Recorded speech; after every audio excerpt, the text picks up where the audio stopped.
Time has a way of loosening even the most carefully guarded silences. For nearly half a century, Meryl Streep moved through Hollywood like a diplomat walking a minefield, graceful, precise, never leaving visible footprints behind her. While scandals erupted around her peers and rivalries spilled into headlines, she remained untouched, composed, almost untouchable. Directors spoke of her with reverence, actors with awe, critics with near-religious devotion. She was not just admired, she was trusted. Trusted to elevate any story, to disappear completely into another life, to treat the craft of acting not as spectacle, but as responsibility. For decades, that trust was protected by silence. Then, at 76, something shifted, not in a dramatic outburst, not in a headline-grabbing feud, but in a quiet moment of candor that felt heavier than any confession screamed into a microphone. In a rare conversation, stripped of performance and polish, she admitted a truth that stunned even those closest to her. There were actors she had not merely disagreed with or clashed against creatively. There were actors she hated. The word landed with weight because it came from someone who had spent a lifetime avoiding it. In Hollywood, where grudges are currency and drama is oxygen, her restraint had always been her armor. To hear that armor crack was unsettling. What made the revelation freeze the industry was not just the emotion behind it, but the names attached to it. These were not minor figures, not fleeting collaborators, not convenient villains pulled from obscurity. They were icons. Men and women audiences believed she admired, even loved. Faces that shared award stages with her, names printed beside hers in film history books. And yet, beneath the surface of applause and standing ovations, something far darker had been brewing. The confession did not come wrapped in bitterness or revenge. It came with clarity, a surgeon's clarity. She did not speak of gossip or personality quirks. She spoke of boundaries crossed, values dismissed, and a craft she held sacred treated as expendable. To understand why this moment matters, one must understand who she has always been when the cameras stop rolling. For Streep, acting was never instinct alone, never charm, never the thrill of applause. It was labor. It was study. It was discipline so intense it bordered on devotion. She prepared the way others prayed. She dissected characters down to their smallest habits, their accents, their histories, their silences. Every choice had intention. Every breath carried meaning. In her world, truth was not something that happened accidentally. It was built. That worldview placed her on a collision course with an industry increasingly addicted to spontaneity, ego, and spectacle. While Hollywood celebrated unpredictability and star power, she clung to structure and respect. While others blurred the line between performance and provocation, she guarded it fiercely. To her, the set was not a playground. It was a place of trust, a place where vulnerability required consent and where emotional truth could not be forced through humiliation or shock. That belief earned her admiration, but it also earned her enemies. For years, she absorbed the tension quietly. A rewritten line here, a dismissive joke there, a rehearsal disrupted by ego. She did not retaliate. She did not confront publicly. She did what she had always done. She withdrew. She declined projects. She drew invisible lines that only insiders noticed. Studios learned which names could not be placed beside hers. Producers learned which combinations would die before the first meeting. The public saw only elegance. Behind it was a long memory. The moment she finally spoke was not framed as revenge. It felt more like reckoning. Age brings perspective, but it also brings freedom. At 76, she no longer needed to protect a reputation already carved into stone. She no longer needed to soften truths to preserve harmony. What emerged was not anger, but something colder and more final. A lifetime of silent battles acknowledged at last. Each name carried a story. Each story revealed not petty dislike, but fundamental incompatibility. Different philosophies, different ethics, different understandings of what it means to step into another human being's skin. As the names surfaced one by one, listeners realized this was not a list. It was a map. a map of fault lines running beneath modern cinema, between preparation and impulse, between discipline and chaos, between respect and entitlement. And once those fault lines were exposed, it became impossible to watch her work, or theirs, in quite the same way again. Long before the silence broke, long before the names were spoken aloud, Meryl Streep had already been shaped by a life defined by pressure, expectation, and an almost relentless demand for excellence. She did not arrive in Hollywood as a prodigy blessed with effortless ease. Her path was deliberate, constructed through study, discipline, and an early understanding that talent alone was never enough. Raised in a household that valued education and restraint, she learned early how to observe before speaking, how to listen before reacting. Those instincts would later become both her strength and her burden. At Yale School of Drama, where many students chased fame with hunger and impatience, she stood apart. While others chased roles, she chased understanding. She immersed herself in language, movement, and psychological depth, treating every exercise as preparation for a future she knew would be unforgiving. Professors noticed her intensity. She was not loud. She was not theatrical offstage. She was focused, almost severe. Some classmates admired it. Others found it intimidating. Even then, the divide was forming. Those who believed acting was expression versus those who believed it was excavation. Her early years in theater hardened these beliefs. Night after night, performing live, she learned that truth could not be faked when an audience sat inches away. There were no edits, no second takes, no room for indulgence. Mistakes lived in the air. Discipline was survival. When she transitioned into film, she carried that mentality with her. Each role became an act of responsibility. She researched dialects not to impress, but because she believed voice carried history. She studied trauma not to shock, but to honor it. To her, preparation was not vanity. It was respect for the people she portrayed and the audience watching. Hollywood, however, was changing around her. The 70s and 80s were decades of rising egos and myth-making. Method acting was celebrated not for its insight, but for its extremity. Stories circulated of actors who starved themselves, terrorized sets, and blurred reality in the name of authenticity. The industry rewarded the spectacle of suffering more than the quiet rigor of craft. Streep watched this shift with growing unease. She believed acting required vulnerability, but she also believed vulnerability demanded safety. Without it, truth collapsed into harm. As her reputation grew, so did the expectations placed upon her. She was labeled the greatest of her generation before she had even reached mid-career. Awards followed. Praise became constant. But with that elevation came isolation. She was no longer simply an actress among peers. She was a standard, and standards invite resistance.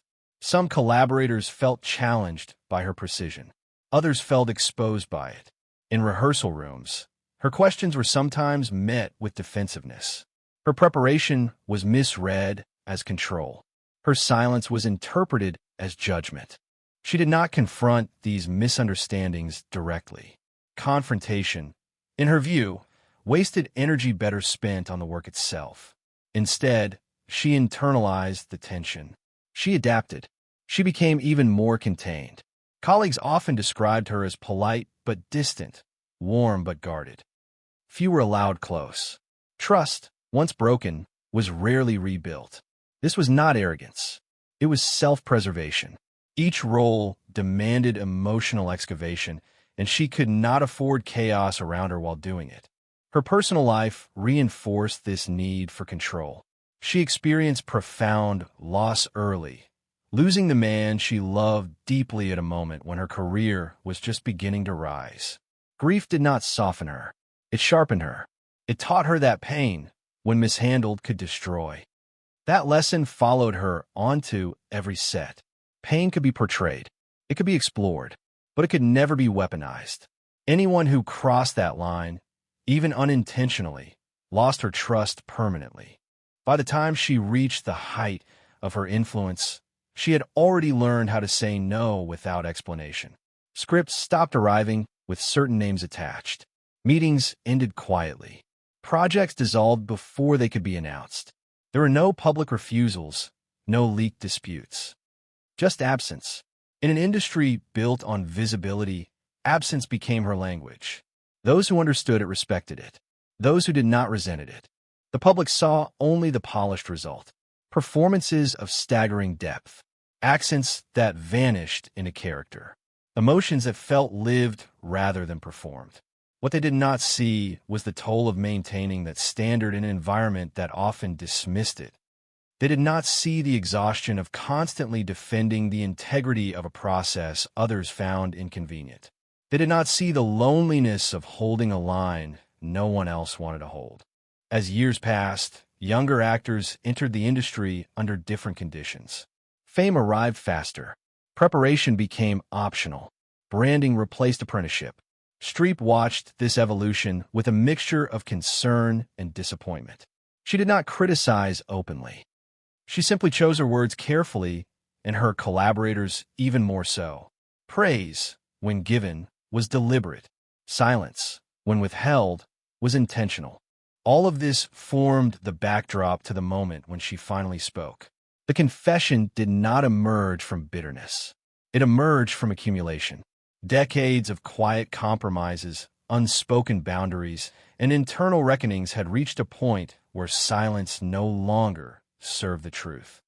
When she named those she could not reconcile with, she was not reopening old wounds. She was acknowledging scars that had shaped her path all along.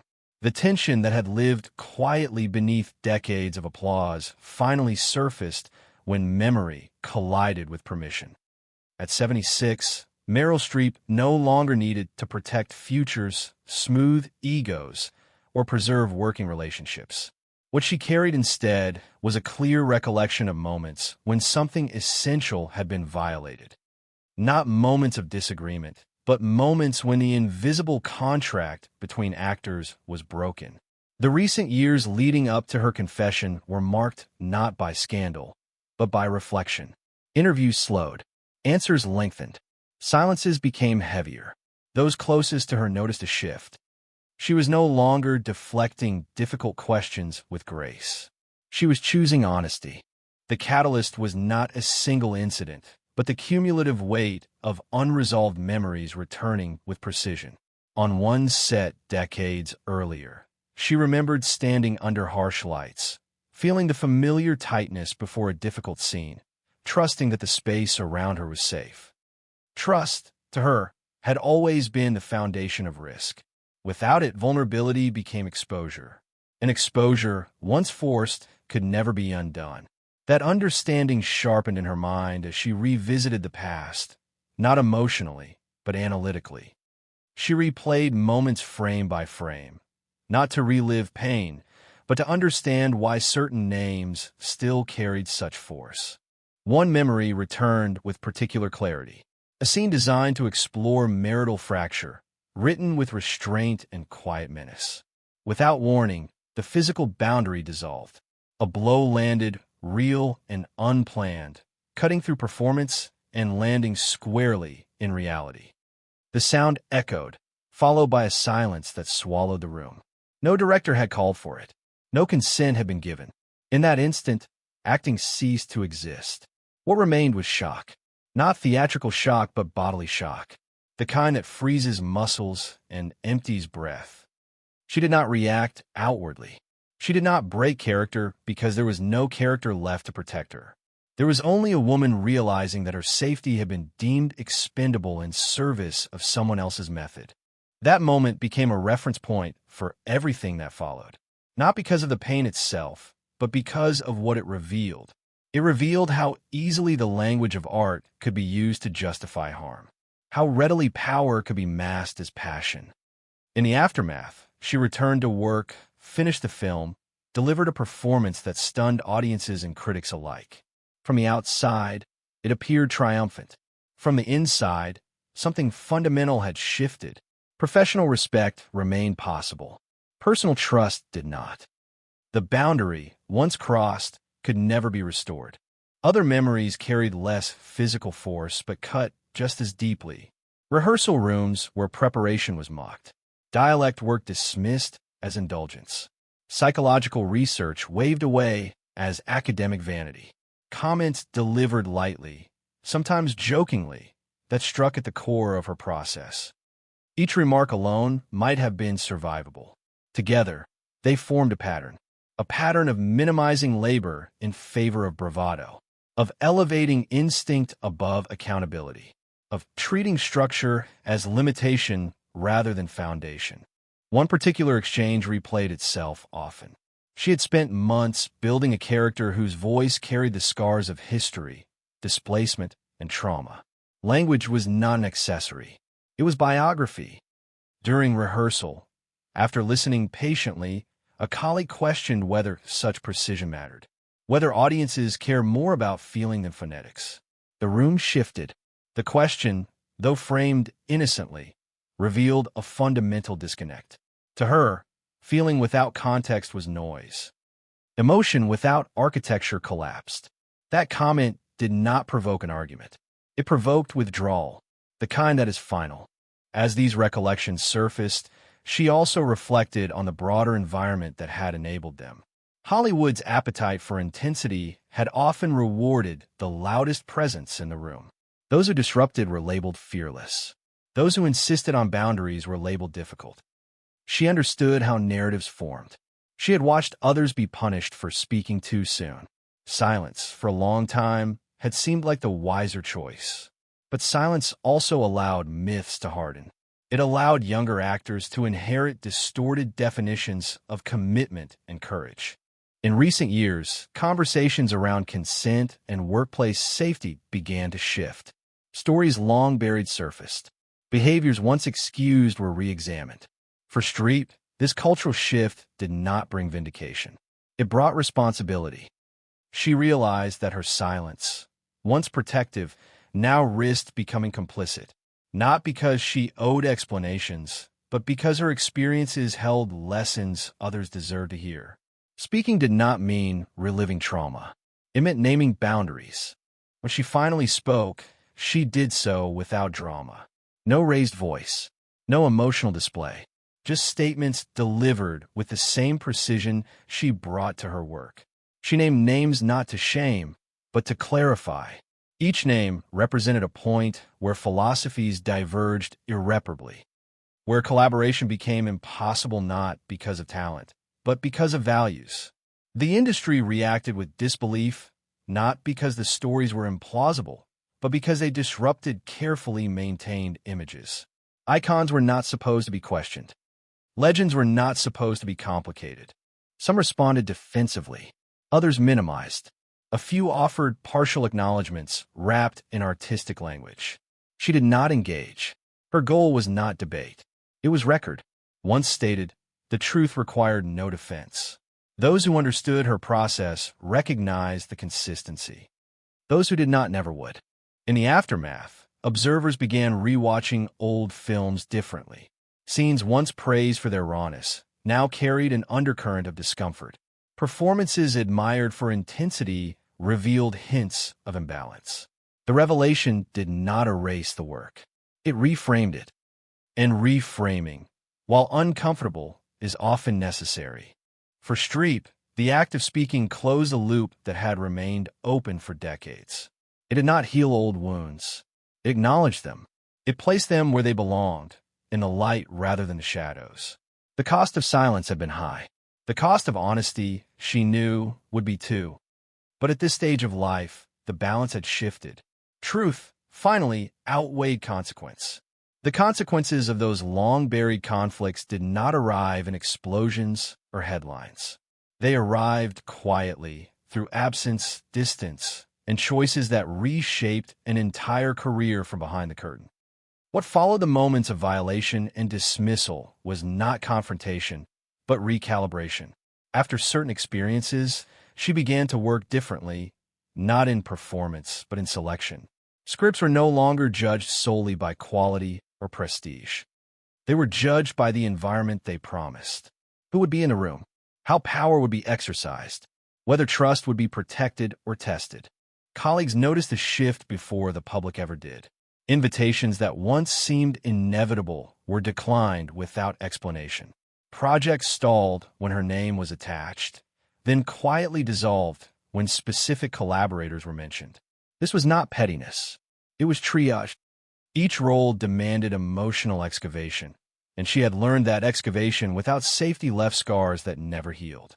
The industry, accustomed to her reliability, adjusted around her boundaries. Some respected them. Others resented them. Very few challenged them openly. Psychologically, the toll was subtle but persistent. Carrying unresolved violations did not make her fragile. It made her vigilant. On set, she became even more precise, even more contained. Warmth was reserved for those who earned it. Trust was no longer assumed. It was built slowly, tested quietly. Assistants recalled how she watched interactions carefully, noting who listened and who dominated, who respected process and who mocked it. These observations informed her choices long before contracts were signed. Emotionally, the cost was heavier. Acting requires access to vulnerability, but repeated breaches harden that access. She spoke later of the difficulty of reopening certain emotional spaces, not because the material was demanding, but because the memory of unsafe environments lingered. Some roles asked for surrender she was no longer willing to give, not because she lacked courage, but because courage without protection felt irresponsible. In this way, the past shaped not only what she did, but what she refused to do. The impact extended beyond her personal experience. Younger actors watched closely. Many admired her discipline, but feared adopting it. They saw how easily preparation could be labeled as rigidity, how boundaries could be reframed as difficulty. The message was clear. The industry rewarded compliance more readily than integrity. Her silence, once meant to preserve professionalism, inadvertently allowed those dynamics to persist. That realization weighed on her in later years. Influence carries obligation, and she understood that her choices reverberated beyond her own career. Socially, the reverberations were equally complex. At award ceremonies and industry events, the atmosphere around certain pairings was unmistakable. Polite smiles replaced warmth. Conversations remained surface level. Distance communicated what words never did. Publicists managed optics carefully, but insiders read the signals effortlessly. Relationships that might have flourished creatively instead settled into permanent neutrality. No feuds, no reconciliations, just parallel paths that never crossed again. Media narratives, meanwhile, continued to mythologize intensity. Stories of extreme methods were celebrated as evidence of dedication. Performances born of chaos were praised as fearless. Little space was given to question the cost. For years, her perspective remained largely invisible in that conversation. She did not contradict the myths publicly. She simply lived outside them. Yet living outside a dominant narrative often means surrendering the chance to reshape it. When the broader cultural reckoning finally arrived, it did not feel like relief. It felt like inevitability. Behaviors once excused were interrogated. Power structures shifted, if unevenly. Conversations about consent, safety, and respect entered spaces they had long been excluded from. In that context, her experiences took on new significance. They were no longer isolated incidents. They were early warnings. The consequences of ignoring them were now visible everywhere. Professionally, her legacy emerged altered but intact. She remained celebrated, but now with an added dimension. Not just as a master of transformation, but as a guardian of craft. Her insistence on discipline, once dismissed as severity, began to look like foresight. Her boundaries, once misread as aloofness, began to look like wisdom. Younger performers sought her counsel, not only on acting, but on survival. How to protect oneself without burning bridges. How to say no without apology. The industry's response was mixed. Some embraced the recalibration. Others clung to old defenses. Change rarely arrives uniformly, but something had shifted irreversibly. The acknowledgement of harm, even without litigation or spectacle, altered the moral landscape. It forced a reconsideration of what excellence truly meant.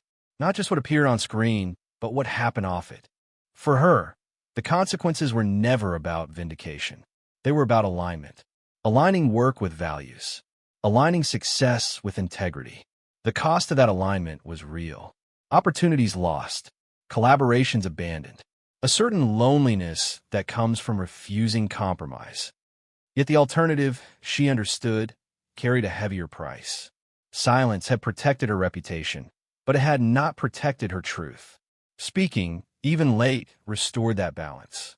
There were stories that never reached studios, never circulated among agents, never appeared in interviews or memoirs. They lived instead in the quiet margins of memory, in moments between takes, in dressing rooms after applause faded. These were not the dramatic confrontations people imagine when they think of Hollywood conflict. They were smaller, heavier moments, the kind that leave no witnesses but reshape everything that follows. From Meryl Streep, these moments accumulated slowly, each one reinforcing the same lesson. Trust, once compromised, demanded distance. Friends who knew her away from cameras spoke of how little she discussed her work once a project ended. Roles were not trophies to be revisited. They were experiences to be processed and then put away. Occasionally, however, a name would surface in conversation, followed by a pause. Not anger, not bitterness. Something closer to disappointment hardened into certainty. One longtime collaborator recalled her saying quietly that some experiences taught her how fragile the space of creation truly was, and how easily it could be poisoned by carelessness or ego. On certain sets, she developed rituals that few noticed. Arriving early, walking the perimeter of the space, listening more than speaking. She watched how people addressed assistants, how directors handled tension, how actors reacted when something went wrong. These observations mattered more than table reads or rehearsals. They told her whether the environment would hold when emotions ran high. Once, after observing a colleague mock a crew member for a minor mistake, she reportedly requested a meeting with production the same day. Nothing dramatic followed. No argument. But weeks later, she quietly exited the project. No explanation was offered publicly. Those close to her understood the reason without needing it spelled out. There were also moments of unexpected solidarity, brief but meaningful. A younger actress once confided that she had been frightened during a rehearsal, unsure whether to speak up. Streep listened without interrupting. Then she said something simple. "You're allowed to say no." The power of that sentence lingered longer than any technical advice. That actress later said it changed how she approached every set afterward. These exchanges never made headlines, but they rippled outward, altering private trajectories. Not all memories were painful. Some carried a quiet sadness. She spoke once of watching immense talent squander itself through indulgence, of seeing brilliance eroded by the refusal to prepare or listen. These losses felt personal, not because they harmed her directly, but because they diminished what collaboration could have been.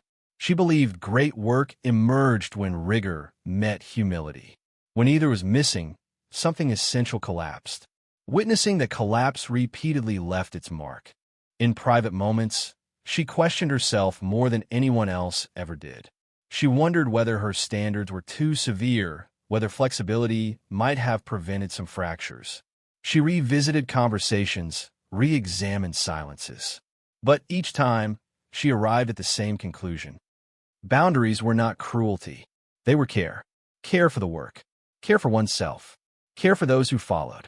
Regret, when it appeared, did not center on speaking too little or too late.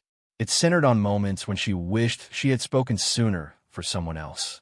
As years passed, she noticed how often younger performers mistook endurance for professionalism. They absorbed discomfort, laughed off violations, convinced themselves that survival required compliance. Watching this pattern repeat stirred something protective in her. She recognized her own early years in their uncertainty, the pressure to be agreeable, the fear of being labeled difficult. In conversations away from press and publicity, she began to speak more plainly. She described acting not as sacrifice, but as exchange, something given freely, never taken by force. One assistant recalled a rehearsal where tension had thickened the room. An actor pushed beyond what had been agreed upon, mistaking escalation for depth. She stopped the scene herself, not angrily, calmly. She reminded everyone present of the agreed boundaries. The room shifted. What followed was not diminished intensity, but clarity. The scene deepened precisely because safety had been restored. Afterward, she returned to her chair as if nothing unusual had occurred. For those watching, it was transformative. Authority did not need volume. It needed conviction. These quieter stories explain more than any list of names ever could. They reveal how a career is shaped not only by roles chosen, but by rooms entered and rooms avoided. They explain why certain collaborations never happened and why others flourished unexpectedly. They illuminate the cost of holding principles in an industry that often rewards their absence. When she eventually spoke publicly, it was these moments she carried with her, not the headlines people expected. The confession was not an airing of grievances. It was the surface expression of a deeper history, one defined by vigilance, restraint, and a refusal to normalize harm. Those who truly listened heard not accusation, but warning. Not bitterness, but resolve. In the end, the most telling stories were never the loudest. They were the ones shared quietly, passed hand to hand like something fragile but necessary. They formed an invisible lineage of resistance, a reminder that craft is not only what appears on screen, but what is protected behind it. With time, distance reshaped what once felt like conflict into something closer to meaning. Looking back across decades of work, Meryl Streep did not measure her legacy by awards or acclaim, though those arrived in abundance. She measured it by alignment, by whether the work she chose still reflected the values she had protected at great personal cost. In that reckoning, success was not defined by how often she appeared on screen, but by how rarely she betrayed herself while doing so. Her career, when viewed from afar, appears seamless. One extraordinary performance after another. Accents mastered. Lives inhabited with uncanny precision. Yet beneath that continuity lay a series of deliberate refusals. Projects declined. Collaborations avoided. Paths not taken. Each absence carried weight. Together, they formed a quiet statement about what she believed acting should be. Not domination, not spectacle, not endurance through harm, but collaboration rooted in respect, patience, and consent. As she aged, she spoke more openly about the responsibility that came with mastery. Technique, she insisted, was not an end in itself. It was a tool meant to serve truth, not ego. She rejected the idea that suffering automatically produced authenticity. Pain, when chosen, could deepen a performance. Pain, when imposed, corrupted it. This distinction became central to how she framed her work in later years. Interviews grew less about roles and more about process, about listening, about restraint, about knowing when not to perform. There was also an acceptance that her path had been lonely at times. Holding a line in an industry that celebrates excess often isolates those who do so. She did not romanticize that isolation. She acknowledged it as a cost, a real one. Yet she also recognized what it had preserved. The ability to continue approaching characters with openness rather than defensiveness. The ability to trust the work itself rather than brace against it. Loneliness, in that sense, became the price of integrity. Her influence extended beyond her own performances in ways that were never formally acknowledged. Younger actors watched her closely, not for imitation, but for permission. Permission to prepare deeply. Permission to ask questions. Permission to step away from environments that felt unsafe or corrosive. She became, inadvertently, a counter-narrative to the mythology of the tortured genius. Proof that discipline could coexist with depth. That boundaries could coexist with vulnerability. In conversations with peers, she often returned to the idea of stewardship. Acting, to her, was not ownership of a role, but care for it. A temporary guardianship of another life. That mindset demanded humility. It required the actor to disappear not through force, but through understanding. Anything that disrupted that understanding, whether arrogance or recklessness, threatened the entire endeavor. This belief shaped how she approached even her most celebrated roles. The audience saw transformation. She saw responsibility. As the industry continued to evolve, her perspective gained renewed relevance. Conversations around safety, consent, and respect became more visible, though unevenly applied. Practices once dismissed as overly sensitive began to look necessary. In that shift, her earlier choices appeared less severe and more prescient. What had once been labeled rigidity was now recognized as foresight. Her insistence on preparation, once mocked by some, emerged as a model for sustainable excellence. She never claimed moral superiority. She spoke instead of consequence, of how certain methods left traces that extended far beyond a single scene or production, of how the atmosphere on a set could shape not just a film, but a person. This long view distinguished her reflections from accusation. She was not interested in settling scores. She was interested in leaving a record that might spare others the same costs. Legacy, in her mind, was not something bestowed after the fact. It was something built daily through choices, especially unpopular ones. It lived in the stories she refused to tell as much as those she told on screen. It lived in the environments she helped create by her presence, and in those she quietly exited by her absence. It lived in the standards she upheld, even when it made collaboration harder. In the end, her story was not one of bitterness, but of continuity, a through line connecting early discipline to later wisdom. The same principles that guided her as a student guided her as an elder. Preparation mattered. Respect mattered. Silence had its place, but so did truth. When she finally spoke, it was not to redefine herself, but to clarify what had always been there. What remained was not a list of grievances, but a portrait of an artist who chose conscience over convenience, integrity over comfort, and craft over chaos. That portrait, quietly composed over a lifetime, may prove to be her most enduring role. As the story settles into its final shape, what lingers is not outrage or spectacle, but a deeper question about what audiences choose to celebrate and what they quietly accept. At 76, Meryl Streep did not ask to be seen as a victim or a hero. She asked only that the truth be understood in full context, not as a headline, not as a feud, but as a lived accumulation of choices and consequences.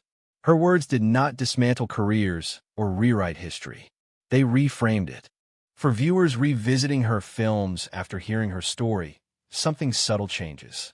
Performances once admired purely for technical brilliance now carry an added gravity. The silences feel heavier. The restraint feels intentional rather than effortless. There is a new awareness that what appears seamless on screen may have been protected fiercely behind it. That awareness does not diminish the work. It deepens it. It reminds us that art does not exist in isolation from the conditions that produce it. Her willingness to finally speak also exposes a broader truth about longevity.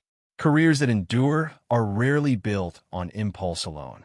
They're built on systems of self-protection that allow artists to keep returning to vulnerability without being consumed by it.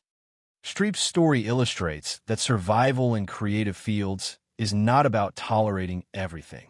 It is about discerning what is worth enduring and what must be refused. That discernment, developed quietly over decades, became her most valuable skill. There is also an uncomfortable recognition embedded in her account. Many of the behaviors she described were long normalized, even romanticized. Audiences were taught to equate chaos with genius, discomfort with dedication, volatility with depth. By naming her boundaries, she disrupted that equation. She suggested that excellence does not require harm, and that intensity need not be violent to be real. This idea challenges not only actors, but viewers. It asks us to reconsider what we reward with admiration and applause. For those entering the industry now, her legacy offers both caution and guidance. Caution against mistaking suffering for seriousness. Guidance toward a model of craft rooted in preparation, consent, and respect. She did not provide a formula. She provided an example. An example of how to say no without spectacle, how to walk away without burning bridges, how to maintain standards even when they isolate. These lessons, though quietly delivered, may outlast any single performance. The final impact of her revelation lies in its restraint. She did not expose everything. She did not recount every detail. She trusted the intelligence of her audience to read between lines. That trust mirrors how she always approached her work. She never over-explained emotion. She allowed it to emerge. In speaking about her conflicts, she did the same. Enough was said to illuminate. Enough was withheld to preserve dignity. As time moves forward, her story will likely continue to evolve through retelling, analysis, and debate. Some will focus on the names, others on the incidents, but the most enduring takeaway is quieter. It is the idea that artistic integrity is not an abstract ideal. It is a daily practice shaped by choices that often go unseen. It is maintained not through confrontation alone, but through consistency. In the end, what she leaves behind is not a warning meant to frighten, but an invitation to think more deeply about the relationship between talent and treatment, between performance and power. Her career stands as evidence that it is possible to achieve extraordinary heights without surrendering fundamental values. That truth, once spoken, cannot be unheard. If this story changed how you see her work or the industry around it, share your thoughts in the comments. Your perspective adds to the conversation. And if you want more deep explorations into the lives and legacies of those who shaped cinema from both the spotlight and the shadows, remember to like the video, subscribe to the channel, and stay connected for what comes next.